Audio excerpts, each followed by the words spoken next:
بسم الله الرحمن الرحيم اللهم صل على محمد أعوذ بالله وآل من الشيطان اللعين الرجيم بسم الله محمد الرحمن الرحيم الحمد لله رب العالمين والصلاة والسلام على نبي الكريم وعلى آله الطيبين الطاهرين المعصومين المنتجبين ولعنة الله على أعدائهم من الآن إلى قيام يوم الدين آمين يا رب العالمين. أما بعد فقد قال الله تبارك وتعالى في قرآن المجيد بسم الله الرحمن الرحيم يا أيها الذين آمنوا استعينوا بالصبر والصلاة وإن الله مع الصابرين. صدق الله العلي العظيم وصدق رسول النبي الكريم. حاضرین محترم، سامعین اکرام، ناظرین ذوی احترام، سلام علیکم ورحمۃ اللہ وبرکاتہ. ماہ رمضان میں جو درس جاری ہے ہماری خطائیں اور اس کی اصلاح، خطاؤں کو بھی پہچانیں گے، غلطیاں شناس بنیں گے اور اصلاح کے دروازے پر جائیں گے اور اصلاح کرنے کی کوشش کر رہے ہیں. ماہ رمضان ہمیشہ اصلاح کی دعوت دیتا ہے. انسان اپنے روحانی، اپنی فکری، اپنی ذہنی، اپنے اعمال، اپنے عقیدے، اپنے اخلاق کی اصلاح کر لے، خاص طریقے سے اپنے کلچر کی اصلاح کرے اور اپنے گھر کے اندر کے معاملات، حقوق، ان میں جو خطائیں پیدا ہو جاتی ہیں، غلطیاں پیدا ہو جاتی ہیں، اس کی اصلاح. اس لیے کہ قرآن صرف معاشرے اور سوسائٹی کے لیے نہیں، سب سے پہلے اپنے گھر کے لیے، اپنی زندگی پہ اسے اپنا حاکم بنائے، اپنے گھروں پہ اسے اپنا لیڈر، اپنا قائد، اپنا ہادی بنائے. قرآن ہم سے کیا چاہتا ہے، قرآن ہم سے کیا مانگ رہا ہے، قرآن کے دستور کیا ہیں، قرآن کے پیغامات کیا ہیں. اس میں ایک خطا آپ حضرات کی خدمت میں جاری و ساری ہے، مباحث میں ہے کہ انسان اپنے والدین کی جو رسپیکٹ نہیں کرتے، ادب و احترام نہیں کرتے، یہ بہت بڑی خطا ہے. یہ خطا دنیا کو بھی برباد کرتی ہے، آخرت کو بھی برباد کرتی ہے. لہذا اس کی اصلاح ہونا چاہیے. معاشرے میں یہ خرابیاں عام ہو گئیں اور اس کا ایفیکٹ جسمانی اعتبار سے پڑتا ہے، روحانی اعتبار سے پڑتا ہے. ماں باپ کا بہت بڑا مقام ہے. دو حصے گفتگو ہو چکی، آج تیسرے مرحلے میں ہم داخل ہو رہے ہیں. حقوق، مقام و عظمت والدین، اسلام، والدین کا اسلامی تصور. اسلام میں والدین کی رسپیکٹ کیا ہے، ادب کیا ہے، مقام کیا ہے، ان کی عظمت کیا ہے، اس کا تصور ہم تھوڑی دیر کریں کہ ماں باپ ہیں کیا. جس میں ہم نے گزشتہ انبیاء کا تذکرہ کیا، جو انبیاء گزر گئے، ان کے زندگی کے واقعات، روایات، قرآن کے پیغامات، صحیفے، روایاتوں، ان میں ماں باپ کی عظمت اور بزرگی اور ان کے مقام اور رفعت کو بیان کیا گیا، اور جس نے بھی مخالفت کی اس دور میں اس کے لیے سزا اور مشکلات آتی رہی. آج اسی بات کو آگے بڑھتے ہوئے تیسرے مرحلے میں ہم داخل ہو رہے ہیں. قرآن مجید اعلان فرما رہا ہے والذی قال لوالدیہ اف لکما تعدانی ان اخرج وقد خلت القرعون من قلبی وہما یستغیثیان اللہ یلک آمن ان وعد اللہ حق فیقول ما هذا الا اساطیر الاولین. یقیناً قرآن مجید کے یہ الفاظ اہم ترین ہیں، اور جس نے اپنے والدین سے کہا کہ تم دونوں پر اف ہو، کیا تم دونوں مجھے ڈراتے ہو؟ میں قبر سے پھر نکالا جاؤں گا، جبکہ مجھ سے پہلے بہت سی نسلیں گزر گئی ہیں، ان میں سے کوئی واپس نہیں آیا۔ اور وہ دونوں اللہ سے فریاد کرتے ہوئے اولاد سے کہتے تھے کہ تیری تباہی ہو، تم مان لے کہ اللہ کا وعدہ سچا ہے۔ پھر یہ کہتا ہے کہ یہ تو صرف اگلوں کی فرسودہ کہانی ہے، بنائی ہوئی گڑی ہوئی کہانیاں ہیں۔ اس آیت میں دو مختلف کردار اور اقدار کے حامل لوگوں کا ذکر کیا گیا۔ اعلیٰ انسان کے کردار اور اقدار کا مالک انسان اپنے والدین اور اپنے پروردگار کے ساتھ اس طرح خوبی سے پیش آ رہا ہے۔ جو انسان اخلاقی قدروں کا حامل نہیں ہے، اس کا کردار اپنے والدین اور رب کے ساتھ منفی ہوتا ہے۔ اس آیت میں ایک گروہ کی تعریف اور ایک گروہ کی مذمت کی گئی۔ قابل تعریف وہ لوگ ہیں جو توحید اور معاد یعنی قیامت پر ایمان رکھتے ہیں اور اپنی اولاد کو بھی اس ایمان اور عقیدے کی طرف دعوت دیتے ہیں اور کفر و نفاق سے منع کرتے ہیں، اور اس ایمان اور عقیدے کی وجہ سے یہ لوگ اپنے پروردگار اور والدین کے ساتھ بہتر اور احسن طریقے سے پیش آتے ہیں۔ لیکن دوسرا گروہ وہ ہے جو توحید اور معاد اور قیامت کو جھٹلاتا ہے اور والدین اور پروردگار سے روگردانی کرتا ہے اور والدین کو اف کہتا ہے۔ یہ لوگ والدین کی بے احترامی اور ان کی سے کنارہ کشی اختیار کرنے کی وجہ سے آپ کے والدین کے صف میں شامل ہو کر اللہ تعالیٰ کی رحمت اور نعمت سے محروم ہو چکے۔ ان کی مذمت کی وجہ یہ ہے کہ یہ لوگ خدا اور والدین اور دین اور ایمان اور قیامت اور حساب و کتاب پر ایمان نہیں رکھتے، اور ان کو خرافات اور پرانی کہانیاں، رسم و رواج، گڑھی ہوئی باتیں کہہ کر کیا کہتے ہیں، انکار کر دیتے ہیں۔ یہ گمراہ کن ہیں، فاسد خیالات ہیں رکھنے والے، بے ایمانی، بے دینی اور والدین کے حق ناشناسی کا نتیجہ ہے۔ یہ لوگ اس لیے قابل مذمت ہیں کہ والدین سے بے ادبی، بے احترامی کے ساتھ پیش آتے ہیں، پہلی وجہ۔ اوف کے ساتھ والدین کی تحقیر اور توہین کرتے ہیں۔ تیسری، معاد یعنی قیامت پر ایمان نہیں رکھتے بلکہ اس کا مذاق اڑاتے ہیں، اسے خرافات اور افسانہ کہتے ہیں۔ اللہ اکبر۔ چوتھی چیز ہے، حق کو تسلیم نہیں کرتے بلکہ تکبر اور غرور اور خود خواہی سے کام لے رہے ہیں، جبکہ شفیق والدین ان کو جہاد اور گمراہی سے نکال کر عذاب سے نجات دینا چاہتے ہیں۔ لیکن جب یہ لوگ اپنی ضلالت اور کفر پر اصرار کرتے ہیں، والدین ان کو چھوڑ دیتے ہیں، اور وہ لوگ آپ کے والدین بن کر دنیا اور آخرت دونوں میں ذلیل اور خوار ہو جاتے ہیں۔ معلوم ہے اسلام کی نگاہ میں عزت اور کامیابی اولاد کے لیے والدین کی اطاعت اور خدمت میں ہے، اور ذلت اور خواری والدین کی نافرمانی میں۔ اگر انسان دیکھیے، ایک طرف باپ سمجھاتا رہا اور دوسری طرف انسان ہے جو اکڑتا رہا، یقیناً اللہ تبارک و تعالیٰ نے والدین کا رتبہ بڑا عالی رکھا ہے، اپنے شکر کے ساتھ والدین کے شکریہ کو رکھا ہے۔ امرنا بالشکر لہ بالوالدین فمن لم یشکر والدہ لم یشکر اللہ۔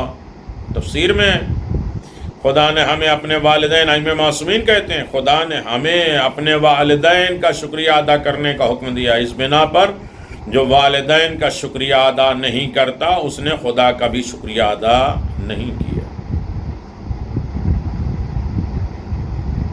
تھوڑی دیر بعد روحانیت کی طرف ہم چلیں۔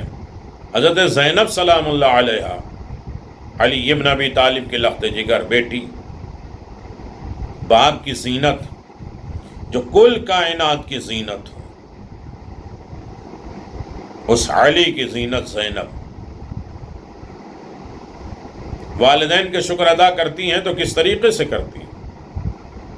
حضرت علی ابن ابی طالب علیہ السلام کے گھر کا ہر فرد عالم قرآن ہے۔ جناب فضہ کو سکھایا جناب زینب سلام اللہ علیہ نے، 20 سال قرآن سے گفتگو کی، تفسیر قرآن جناب زینب پڑھاتی تھی کوفے میں۔ تو امام علی کے ہر فرد عالم قرآن ہے۔ قرآن کے گھر میں ہر فرد قرآن کی تلاوت کے ساتھ قرآن کے مفاہیم پر غور و فکر کرتا ہے۔ یہ قرآنی گھر ہے، نزول قرآن جہاں ہوا، قرآن مفاہیم، تدبر، تفکر، عمل پیرا، سب کچھ اسی گھر میں ہوتا ہے۔ حضرت زینب سلام اللہ علیہا قرآن سے بہت مانوس تھی، انس رکھتی تھی، محبت رکھتی تھی، بہت قرب رکھتی تھی۔ ہر روز قرآن کی تلاوت اور قرآن میں غور و فکر آپ کا معمول تھا۔ اپنی والدہ گرامی اور والد گرامی سے درس قرآن لیتی رہتی تھی۔ ایک دن اپنے والد بزرگوار سے کسی آیت کے بارے میں تفسیر بیان کرنے کی درخواست کی کہ بابا اس آیت کا مطلب مفہوم کیا ہے، تفسیر بیان کیے۔ حضرت علی ابن ابی طالب خندہ پیشانی کے ساتھ آیت کی تشریح کرنا شروع کر دیتے مسکراتے ہوئے، اور وہ آیت حضرت زینب کے آئندہ زندگی کے متعلق تھی۔ اس آیت کے مفہوم اور تفصیل سے سمجھ گئیں کہ بابا اپنی بیٹی کو ایک اہم فریضہ اور عظیم وظیفہ اور ذمہ داری انجام دہی کے لیے آمادہ کر رہے ہیں۔ حضرت علی ابن ابی طالب علیہ السلام کی گفتگو مکمل ہوئی تو حضرت زینب سلام اللہ علیہ نے اپنے بابا کے ہاتھ کو پکڑ کر چوما اور عرض کیا، بابا جان، جو کچھ آپ نے فرمایا میں پہلے سے جانتی ہوں، کیونکہ مادر گرامی نے مجھے ان واقعات سے آگاہ کیا تھا۔ حضرت نے فرمایا، ہاں بیٹی، ہم دونوں یہ چاہتے ہیں کہ تمہارے خواب تربیت خوب اچھی تربیت کریں، کیونکہ یہ ہمارا وظیفہ ہے، ہماری ذمہ داری ہے، تاکہ تم آئندہ زندگی میں اپنے وظیفے پر صحیح عمل کر سکو۔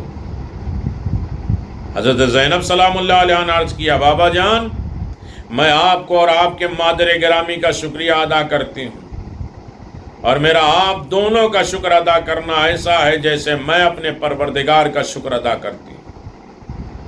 پروردگار نے حکم دیا ہے کہ میں اپنے ماں باپ کے شکر گزار ہوں۔ آپ جو بہت بہتر اور اچھے دروس دیتے ہیں، میں ہمیشہ یاد رکھوں گی کہ خدا کے سے دعا کروں گی کہ مجھے آپ کے بہترین دختر اور شاگرد بنائے۔ اللہ، یہ ہے جناب زینب سلام اللہ علیہ، یہ علی کا گھرانہ۔ اس سبق آموز واقعے سے اگر واضح ہو تو اولاد پر لازم ہے کہ ہمیشہ اپنے والدین کے شکر گزار رہیں۔ یہ نہیں کہا کہ ماں نے بتا دیا اب ہمیں آپ کی ضرورت کیا ہے، تاکہ خدا کی رحمتوں اور نعمتوں کا برابر نزول ہوتا رہے۔ جو اولاد اپنے ماں باپ کا برابر شکریہ ادا کرتے ہیں، اللہ کی رحمت بار بار ان تک آتی رہتی ہے۔ حضرت زینب سلام اللہ نے اپنے شفیق مہربان والدین کا شکریہ ادا کر کے عالم انسانیت میں ایک معیار قائم کر دیا۔ فرمایا کہ اولاد جب تک والدین کا شکریہ ادا نہ کرے وہ اولاد صالح نہیں ہو سکتی۔ امام صادق علیہ السلام کی باتیں بہت لمبی ہیں، ہمارے چھٹے امام فرماتے ہیں، یحب لوالدیہ علی ولد ثلاثۃ اشیاء، شکرہما وعلی کل حال وطاعتہما فیما یأمرہ عنہ وینہہ عنہ فی غیر معصیۃ اللہ ونصیحتہما فی سراء وعلانیۃ۔ اولاد پر والدین کے 3 حقوق واجب ہیں، ہر حال میں والدین کا شکر ادا کرنا اولاد پر واجب ہے، ہر حال میں، ڈانٹیں ماریں، غصہ کریں، نصیحت کریں، اپنے مزاج کے خلاف ہو، تب بھی والدین کا شکریہ ادا ہو۔ خدا کی نافرمانی کے علاوہ ہر چیز میں ان کی اطاعت کرنا ہے، اور والدین خدا کے نافرمان بنائے تو نہیں ماننا۔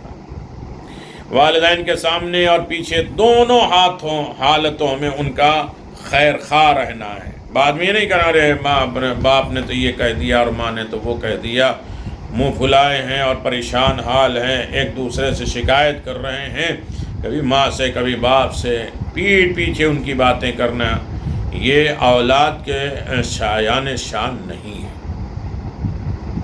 اس حدیث میں والدین کی اطاعت اور خیر خواہی کے علاوہ ہر حال میں ان کا شکر ادا کرنا اولاد پر واجب قرار دیا۔ پس نیک اور صالح اولاد وہی ہے جو ہمیشہ ہر حال میں والدین کا شکریہ ادا کرتی ہے، اور اسی میں زندگی کی لذت بھی ہے۔ کتنا اچھا کھائیں پئیں، تب بھی وہ زندگی میں وہ مزہ نہیں ہے، وہ لطف نہیں آئے گا اگر خدا نخواستہ والدین ناراض ہیں یا اس کی نافرمان یا اولاد ہو گئی ہے۔ رسول اکرم نے فرمایا، صلی اللہ علیہ وسلم نے فرمایا، اللہ تعالیٰ نے 4 چیزوں کو 4 چیزوں میں چھپا کے رکھا ہے۔ علم کی برکت کو استاد کی تعظیم اور احترام کرنے میں چھپا رکھا ہے۔ جو اپنے ٹیچر، اپنے استاد کا ادب و احترام نہیں کرتا، علم نہیں پا سکتا۔ علم کو اللہ نے چھپایا ہی ہے استاد اور ٹیچر کی تعظیم اور احترام میں۔ ایمان کی بقا کو اللہ تعالیٰ کی تعظیم میں مخفی رکھا ہے۔ اللہ تبارک و تعالیٰ کی تعظیم کرتے رہیں، اس کے حکام کو مانتے رہیں، اس میں ایمان چھپا ہے۔ زندگی کی لذت کو والدین سے نیکی کرنے میں چھپا لیا۔ اب کہتے ہیں زندگی میں مزہ نہیں رہا، کوئی لطف نہیں آتا، نہ دن میں برکت، نہ رات میں برکت، نہ اس میں برکت، نہ اس میں سکون، نہ اس میں کوئی ٹیسٹ، نہ کوئی مزہ، کچھ بھی نہیں ہے۔ کیوں نہیں ہے؟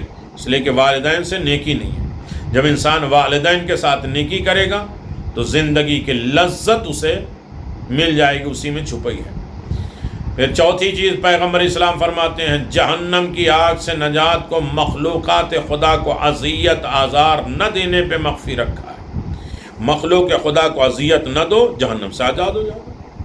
خدا کے بندوں کو اذیت اور تکلیف نہ دو، جہنم سے آزاد ہو جاؤ۔ معلوم ہے زندگی کی لذت والدین کی اطاعت میں ہے، کیونکہ انسان والدین کی اطاعت اور ان سے نیکی کرتا ہے تو اس کی نیکیوں میں اضافہ اور گناہوں کی تلافی ہوتی ہے۔ جہاں گناہ معاف ہوتا ہے وہاں گناہ کے برے اثرات بھی زائل ہو جاتے ہیں، ختم ہو جاتے ہیں، اور نیکیوں کے اضافے کے ساتھ ساتھ ان کے اچھے اثرات ان کی زندگی، اس کی زندگی پر مرتب ہوتے ہیں۔ جہاں برے اثرات زائل اور اچھے اثرات مرتب ہو جائیں تو پریشانیاں دور اور اطمینان، سکون اور پر لطف زندگی میسر ہو جاتی ہے۔ بس ثابت ہوا کہ والدین سے نیکی کرنے والوں کو اللہ تعالیٰ ان نیکیوں کے عوض لذت زندگی عطا کرتا ہے، اور والدین کی نافرمانی کرنے والے ایک پریشان کن زندگی گزارنے پر مجبور ہو جاتے ہیں۔ اگر لذت چاہتے ہو تو ماں باپ کے ساتھ نیکی کرو، سکون چاہتے ہو تو ماں باپ کے ساتھ اچھا برتاؤ کرو۔ گناہوں سے پاک زندگی۔ انس بن مالک روایت کرتے ہیں کہ ہم رسول خدا صلی اللہ علیہ وسلم کی خدمت میں مسجد میں بیٹھے ہوئے تھے، کتنے میں ایک مسجد میں ایک عربی آیا، داخل ہوا اور سلام کیا، حضور نے جواب سلام دے دیا۔ آپ نے فرمایا کہاں سے آ رہے ہو؟ اس نے عرض کیا دور سے آ رہا ہوں، چند سوال پوچھنے آیا ہوں۔ آپ نے فرمایا سوال کرو اور جواب سنو۔ عربی نے 19 سوال کیے اور ہر ایک کی حکمت اور دانائی سے بھرپور تھا۔ سوال کیا کہ اس کی حکمت کیا ہے، اس کی وجہ کیا ہے، اس کا کارن کیا ہے، اور اس میں دانائی اور عقل مندی کیا ہے۔ عربی کہتا میں چاہتا ہوں کہ دانا ترین انسان بنوں، عقلمند ترین انسان بن جاؤں۔ رسول خدا صلی اللہ علیہ وسلم فرمایا عذاب الہی سے ڈرو، خداوند عالم کے عذاب سے ڈرتے جاؤ گے، عقلمند انسان بنتے جاؤ، اور خدا کے عذاب کو بالکل ہلکا معمولی سمجھو گے، اس کی طرف خوف نہیں ہوگا تو پاگل دیوانے ہو جاؤ گے۔ اللہ اکبر۔ صحرابی نے کہا خدا کی بارگاہ میں خاصان میں رہوں، خالص بندہ جو خدا کی بارگاہ میں ہوتا، اچھا بندہ، مخلص بندہ جو ہوتا ہے، اس طرح رہنا چاہتا ہوں۔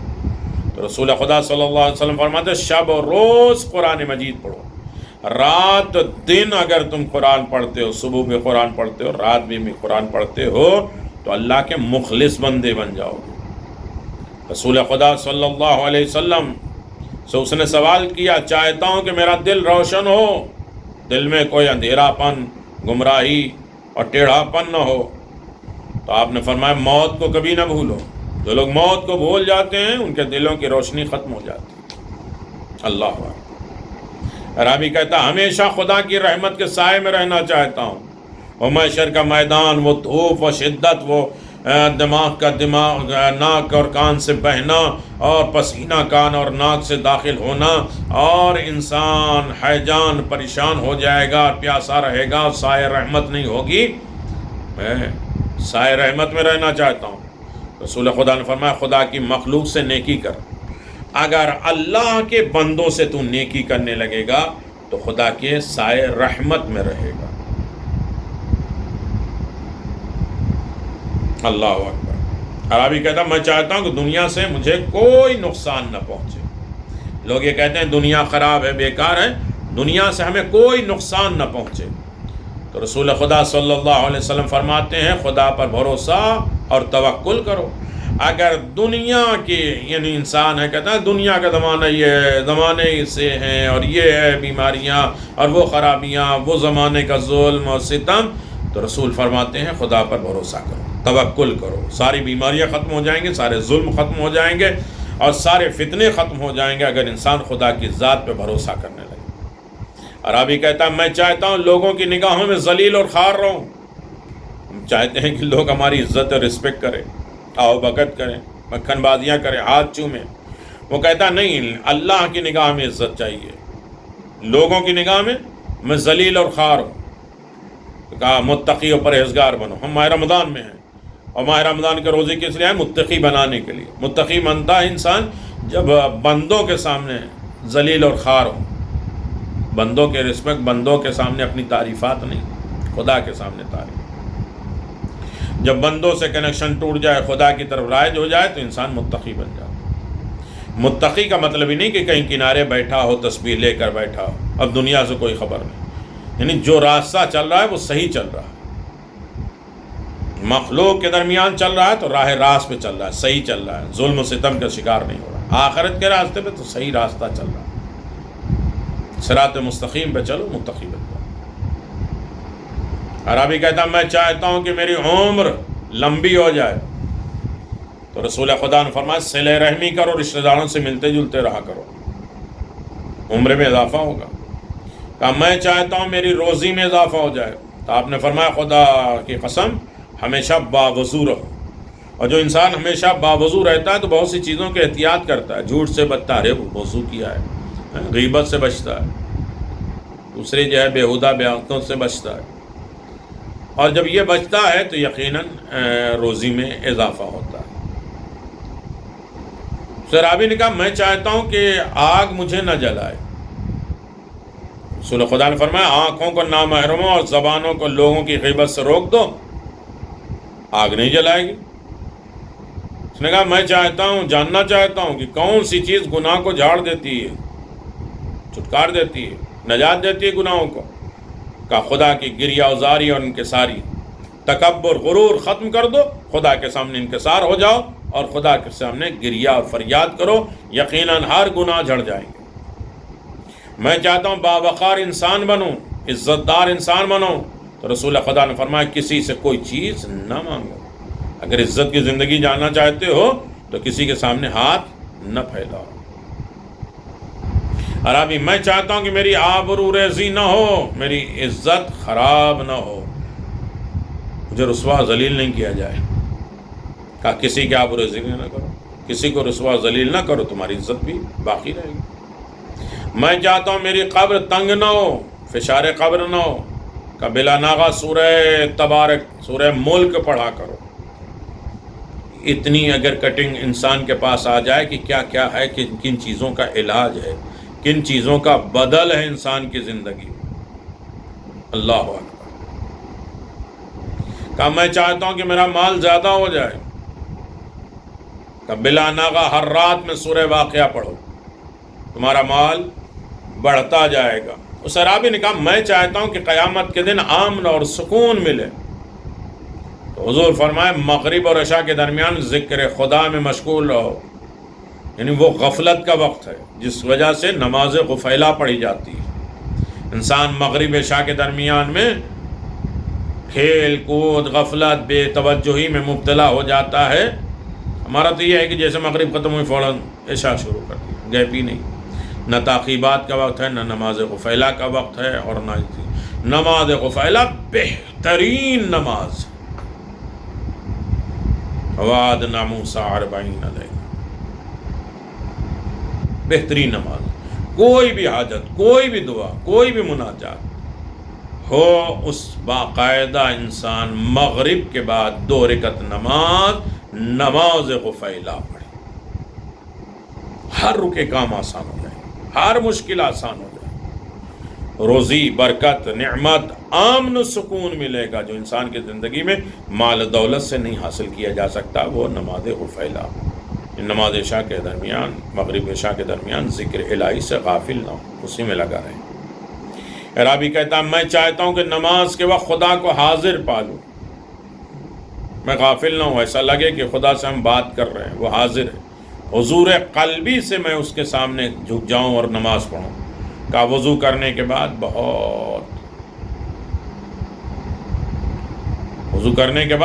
بہت دیر دقت کرو، سوچو، غور کرو، فکر کرو. وضو انسان کو، آئمہ معصومین نماز میں نہیں، وضو کرتے وقت کانپتے تھے، لرزتے تھے کہ اب خدا کی بارگاہ میں جاؤں. تو وضو کے بعد تھوڑی دیر دقت کرو، سوچو، وچار کرو اپنے بارے میں، معرفت خدا کے بارے میں، اپنے گناہ کے بارے میں، اس کی عطا کے بارے میں، اپنی کمزوریاں اور اس کی طاقت اور توانائی کے بارے میں غور و فکر کریں. میں چاہتا ہوں خشوع اور خضوع والا انسان بنوں. رسول خدا نے فرمایا تمام کاموں کو صحیح اور درست کر لو، اپنے کاموں کی اصلاح کر لو. کہا میں چاہتا ہوں میرا نام اعمال گناہوں سے خالی ہو. تو کہا ماں باپ سے نیکی کرو. اللہ، ہم دنیا میں اور آخرت میں دونوں جہاں میں پاک رہنا چاہتے ہیں تو ماں باپ سے نیکی ہمارے لیے اہم ترین فرض ہے، جو ہمارا موضوع. عرابی میں چاہتا ہوں کہ مجھے عذاب قبر سے نجات مل جائے. رسول خدا نے کہا اپنے لباس کو پاک رکھو، حلال مال سے ہو، ظاہری پاک، کثافتی پاک، روحانی پاک، ہر طریقے کے جو بھی لباس ہے. لباس تقویٰ ہے، لباس علم ہے، لباس قناعت ہے، اس کو پاک رکھو. مفاتیح الجنان میں ہے. عرابی نے 19 سوال کے حکمت اور دانائی کے بھرپور جواب سے ہمیں بہت قیمتی نصیحت اور حکمتیں حاصل ہوئی ہیں. ہمارے لیے سب سے اہم بات یہ ہے کہ عرابی نے سوال کیا میں چاہتا ہوں کہ میرے نامہ اعمال میں کوئی گناہ نہ ہو بلکہ صرف نیکیاں ہی درج ہوں. یعنی عرابی یہ چاہتا ہے کہ میں گناہوں سے پاک و زندگی گزاروں، کیونکہ گناہ سے پاک زندگی میں جو سکون اور خوشی حاصل ہوتی ہے وہ گناہوں سے آلودہ زندگی میں کہاں میسر ہوتی ہے. عرابی کے سوالوں کے جوابات میں رسول خدا نے جو حکمتیں فرمائی ہیں، جو انسان کے زندگی میں خدا کی مرضی کے مطابق زندگی گزارے گا، اصول کے مطابق زندگی گزارے گا، اگر انسان ان باحکمت اصولوں کا اپناتا ہے تو زندگی میں کسی موڑ پر مشکلات سے دوچار نہیں ہوگا بلکہ زندگی کے تمام مراحل میں خوشی اور کامیابی حاصل کرے گا. اللہ اکبر.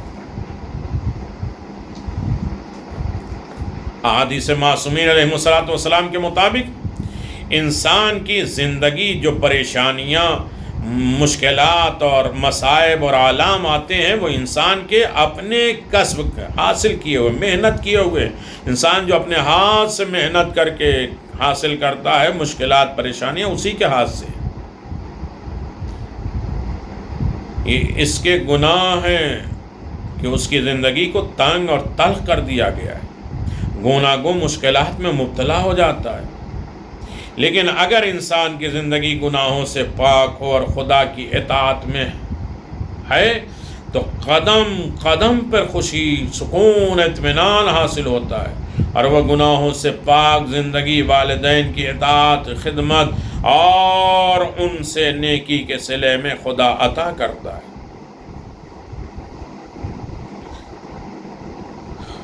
والدین کا احترام،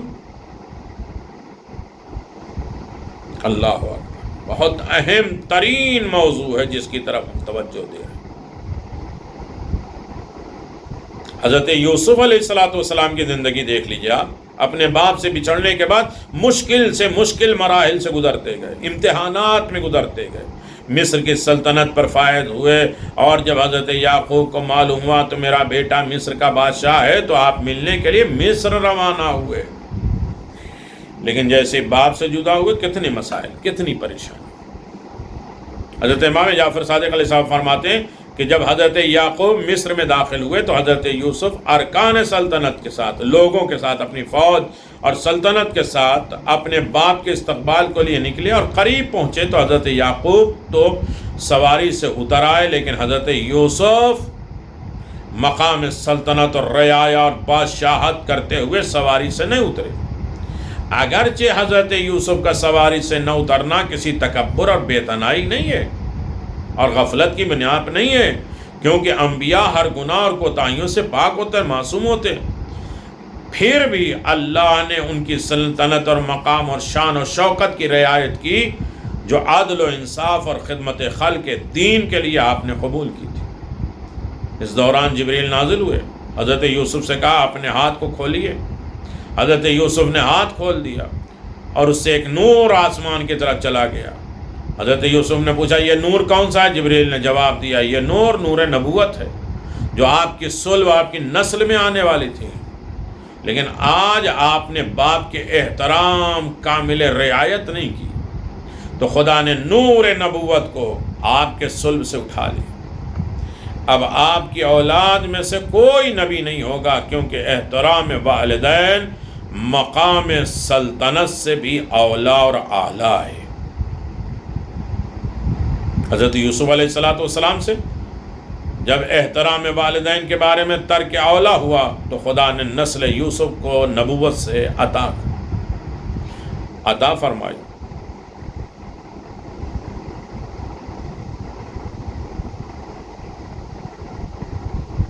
یقیناً جب احترام والدین خرق ہوا، ترک اولا ہوا، نسل نبوت لے لی اور انہی کے بھائی کو دے دی، جس نے یوسف جیسے نبی کی ضمانت لی، اور وہاں مصر میں رکنے سے انکار کر دیا کہیں میرا باپ ناراض نہ ہو، اور پھر بنیامین کو رکھ لو گے تو میں کیا باپ کے سامنے جاؤں گا۔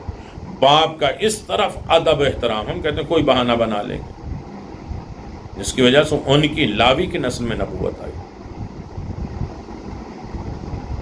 اس تاریخی واقعے سے ہمیں یہ درس ملتا ہے کہ ہر حال میں ہم پر والدین کا احترام لازم ہے، ضروری ہے۔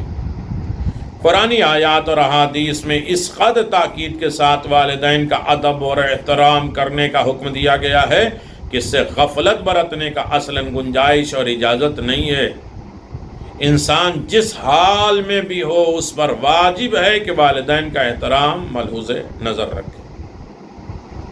سورہ لقمان آیت نمبر 13، سورہ بنی اسرائیل آیت نمبر 23، 24، سورہ بقرہ کے 7 نمبر کے علاوہ بہت سی آیات قرآن موجود ہیں جن میں والدین کی عزت اور احترام اور خدمت اور اطاعت اور ان سے نیکی کرنے کا تاکید کا حکم دیا ہے۔ سورہ بنی اسرائیل میں یہاں تک کہہ دیا والدین کو اف تک نہ کہو، اف نہ جھڑکو، بہت ادب سے بات کرو، ان کے سامنے ادب کے شانے جھکا دو، اور ان کے حق میں دعا کرو۔ بس ہمیں چاہیے کہ والدین کے سامنے اف بھی نہ کریں، ورنہ والدین کی شان میں گستاخی اور حکم خدا کی مخالفت ہو جائے گی۔ لیکن ایسے لوگ بھی موجود ہیں جو والدین کو مارنے سے بھی گریز نہیں کرتے، والدین کو بھی مارتے ہیں۔ خدا نے والدین کے احترام کو ہر چیز پر ترجیح دی، لیکن بدبخت انسان والدین کا احترام کرنے کے بجائے ان کو مختلف طریقوں سے اذیت و آزار دیتے ہیں۔ ایسے بھی لوگ ہیں جو شادی کے بعد بھی یکسر بدل جاتے ہیں اور والدین کو اپنی بیوی بچوں کا نوکر بنا کے رکھتے ہیں۔ اگر والدین نے کسی بات پر اعتراض کیا تو قیامت برپا کر دیتے ہیں۔ بیوی بچے کے سامنے ان کو تسلیل تحقیر کر کے والدین سے خود الگ ہو جاتے ہیں اور والدین کی بزرگی اور بڑھاپے کا ان کا بے یار و مددگار چھوڑ دیتے ہیں۔ امام صادق علیہ السلام بنی اسرائیل کی ایک آیت کی تفسیر فرماتے ہیں کہ والدین پر احسان سے مراد والدین کے اظہار کرنے سے پہلے ان کی خواہش کو پورا کر دو، والدین کو مانگنا نہ پڑے، ان کے مانگنے سے پہلے ان کی خواہش کو پورا کر دو، انہیں ہاتھ ایسے پھیلانا نہ پڑے، خود تم اپنے ہاتھ سے اوپر سے ان کے ہاتھ پہ نہیں رکھو، بلکہ ہاتھ ایسے رکھو کہ وہ خود اوپر سے آ کے اٹھا لے۔ عظیم رتبہ ہے ماں باپ، ان کی خواہشات ان کی ضرورتوں سے پہلے اسے پورا کر دو۔ لیکن یہاں معاملات تو الٹ گیا، اظہار کرنا تو اپنی جگہ، والدین حکم بھی دیں تو بعض لوگ ان کو جھڑک دیتے ہیں، والدین سہم کر خاموش رہ جاتے ہیں ڈر کر۔ کیا یہی والدین پر احسان اور احترام کا ذریعہ ہے، طریقہ ہے؟ قرآن کہتا ہے قولا کریما سے مراد اگر والدین مارے بھی تو ان کے احترام میں خاموش رہو اور ان کے لیے دعائے خیر کرو۔ لیکن معاشرے میں یہ چیز نظر نہیں آتی، بلکہ بہت سے ایسے لوگ ہیں جو والدین پر ہاتھ اٹھانے سے بھی نہیں ڈرتے اور والدین خود خاموش رہتے ہیں کہیں اس عمر میں دنیا والوں کے سامنے رسوا نہ ہو جائیں۔ واخفض لہما کے بارے میں بھی ہے کہ امام فرماتے ہیں کبھی والدین کو توند نگاہ سے غور کر کھوئر کے نہ دیکھو، آنکھیں نکال کے نہ دیکھو، اپنی آواز کو ان پر بلند نہ کرو، ان سے پہلے نہ چلو، ان سے پہلے نہ بیٹھو، ان کو کوئی چیز کی دو تو اپنے ہاتھوں کو نیچا کر کے، ان سے کوئی چیز لو تو اپنے آپ کو سائل اور فقیر بنا کر۔ یہ سارے احکامات احترام والدین کی خاطر ہے، یہ احترام ہر انسان پر واجب ہے۔ بس جو حکم خداوندی کے مطابق والدین کا احترام کرے اور وہ دنیا اور آخرت دونوں میں سرخرو ہوگا، کامیاب ہوگا، نجات یافتہ ہوگا۔ اور جو حکم خداوندی کی مخالفت کر کے والدین کو اذیت اور آزار دے گا وہ دونوں جہانوں میں رسوا اور ذلیل ہو جائے گا۔ دنیا اور آخرت کی کامیابی کے لیے والدین کی رضایت، والدین کی رضا اور دعاؤں کی ضرورت، اور یقیناً والدین اپنے اس اولاد پر راضی ہوں گے اور دعا کریں گے جو والدین کی عزت اور احترام کرے۔ روایت میں ہے کہ اللہ تعالیٰ والدین کی دعا اور اولاد کے حق میں جلدی قبول کرتا ہے۔ مستدرک الوسائل میں کتاب نکاح میں یہ روایت موجود ہے کہ رسول خدا صلی اللہ علیہ وسلم فرماتے ہیں کہ خدا کی طرف سے 2 فرشتے مقرر ہیں، ایک یہ دعا کرتا ہے کہ خداوند والدین سے نیکی کرنے والے کو ہر شر ہر آفت سے محفوظ فرما، اور دوسرا فرشتہ یہ دعا کرتا ہے یا اللہ والدین کی نافرمانی کرنے والے کو اپنے قہر اور غضب سے ہلاک کر دے۔ اور یہ واضح ہے کہ فرشتوں کی دعا قبول ہو جاتی ہے۔ بس اگر دنیا اور آخرت کی کامیابی چاہتے ہو تو والدین کی خدمت، اطاعت، ان کا احترام کر کے والدین اور فرشتوں کی دعائیں لے لو، ورنہ ہلاکت کے علاوہ کوئی اور راستہ نہیں ہے۔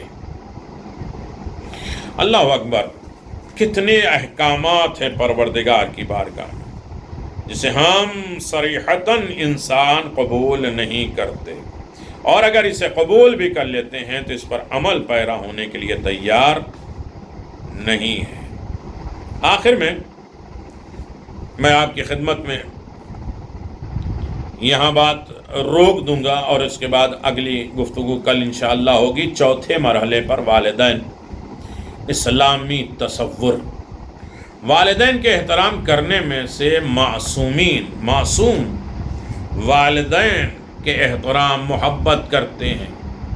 عمار ابن حیان کہتے ہیں کہ میں نے امام جعفر صادق علیہ السلام سے عرض کیا کہ میرا بیٹا اسماعیل مجھ سے نیکی اور میرا احترام کرتا ہے۔ امام نے فرمایا میں اس کو دوست رکھتا ہوں، اب زیادہ اس سے محبت کروں گا، اس لیے کہ وہ باپ کا ادب احترام کرتا ہے۔ رسول خدا صلی اللہ علیہ وسلم کی خدمت میں رضائی بہن آئی تو آپ نے بہن کا زیادہ احترام کیا، بھائی کا اتنا زیادہ احترام نہیں کیا۔ بعض اصحاب نے عرض کیا یا رسول اللہ، ان بہن بھائیوں سے سلوک میں فرق کیا ہے؟ تو آپ نے فرمایا میرا اس بہن کا زیادہ احترام کرنے کا سبب یہ ہے کہ وہ اپنے والدین کا بھائی سے زیادہ احترام کرتی ہے اور اچھا سلوک کرتی ہے منتهى الاعمال میں۔ یعنی اگر کوئی والدین کے ساتھ اچھی نیکی کرے تو امام اس سے محبت کرتے ہیں، رسول اس سے زیادہ محبت کرتے ہیں۔ معلوم رسول خدا کی نگاہ میں والدین کا مقام اتنا بلند ہے، جو والدین کا احترام کرے آپ اس سے محبت کرتے ہیں، اور یہ واضح ہے کہ جس سے رسول محبت کرے خدا بھی اس سے محبت کرتا ہے۔ اللہ اکبر۔ لہذا خدا اور رسول کی محبت کا مستحق وہ شخص ہے جو اپنے والدین کے احترام اور اس سے محبت اور نیکی کرے۔ تو ہر عالم میں انسان جب اپنے والدین سے محبت اور نیکی کرنا چاہتا ہے تو اسے ہر عالم میں انسان کو یہ سوچ لینا چاہیے کہ ہر عالم میں ہمیں اپنے والدین سے ادب احترام کے ساتھ ملنا بھی ہے، گفتگو کرنا ہے۔ اس لیے کہ رسول خدا نے فرمایا خیر الناس من ينفع الناس، لوگوں میں بہترین انسان وہ ہے جو لوگوں کو فائدہ پہنچائے، اپنا فائدہ صرف نہیں اٹھائے۔ لوگوں میں بہترین انسان وہ ہے کہ جو لوگوں کے فائدہ پہنچائے، جو لوگوں کے لیے کام کرے، لوگوں کے سکون کا ذریعہ بنے، لوگوں کے اطمینان کا ذریعہ بنے۔ اللہ اکبر۔ تو بار الوالدین یا بر الوالدین اپنا فائدہ نہیں سوچتا، بلکہ ہمیشہ ہر کام میں والدین کے فائدے کے لیے کام کرتا ہے۔ میرے والدین خوش رہیں، میرے والدین سکون میں رہیں، میرے والدین شفا اور صحت مند رہیں۔ یہ کون ہے؟ بر الوالدین، جو والدین کے ساتھ نیکی کرتا ہے، اچھا سلوک کرتا ہے، اور عالم میں وہ کامیاب کامران رہتا ہے۔ لہذا ضروری ہے کہ انسان اپنے والدین کے ساتھ اچھا سلوک کرے، اور سیرت اہل بیت بھی یہی ہے۔ اور اہل بیت نے ہمیشہ اپنے اوپر غریب، غربا اور محتاج لوگوں کو ترجیح دی ہے۔ اپنی فکر بالکل نہیں کی، بلکہ ہمیشہ خدا کے بندوں کی فکر کرتے رہے، ایثار، قربانی کی زندگی گزاری۔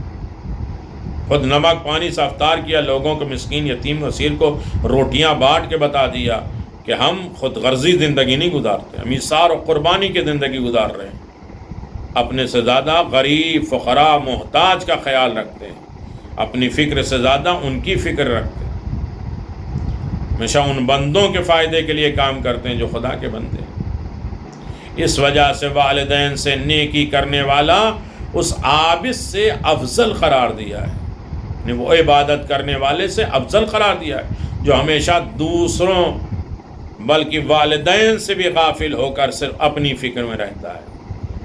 پہاڑ پہ چلا گیا، جھوپڑی میں چلا گیا اور عبادت کر رہا ہے، فیملی کہیں بھی جائے، والدین کہیں بھی جائیں، بچے کہیں بھی جائیں، کوئی اس کو پرواہ نہیں ہے۔ تو ایسے عابد سے افضل ہے والدین سے نیکی کرنے والا. صرف اپنی فکر نہیں ہوتی، لیکن بار الوالدین نے کبھی اپنی فکر نہ کی بلکہ ہمیشہ والدین کی فکر کی، ان کی خدمت، ان کی اطاعت، ان سے نیکی کرنے، زندگی گزارنے. تو اللہ تعالیٰ نے والدین سے نیکی کرنے والوں کو ہمیشہ خدا کی عبادت میں مشغول رہنے والے عابد سے افضل قرار دیا، بہتر قرار دیا.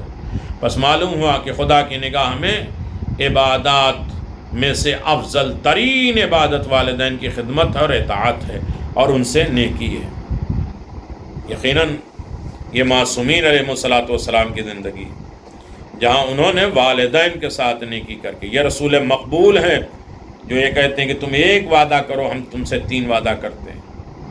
ایک وعدہ کرو تم اپنے والدین کے ساتھ اچھائی کرو گے، صلہ رحمی کرو گے، رشتہ داروں کے ساتھ، تمہاری عمر بڑھ جائے گی، روزی بڑھ جائے گی، عزت و کامرانی بڑھ جائے گی، میں یہ وعدہ کر رہا ہوں. تو اس طریقے سے بہت سی چیزیں دستور ہیں کہ اللہ نے اپنی عبادت کے بعد والدین کا رتبہ رکھا ہے. والدین کو جو راضی کرتے ہیں وہ خدا اس سے راضی ہو جاتا ہے، خدا اسے جہنم سے آزاد کر دیتا ہے، اسے جنت نعیمہ میں دے دیتا ہے. والدین کی اہمیت اور مقام اور رفعت بہت بلند ہے. خداوند عالم ہم سب کو بہترین والدین کے اطاعت کرنے کی توفیق عنایت فرما. وآخر دعوانا ان الحمد للہ رب العالمین.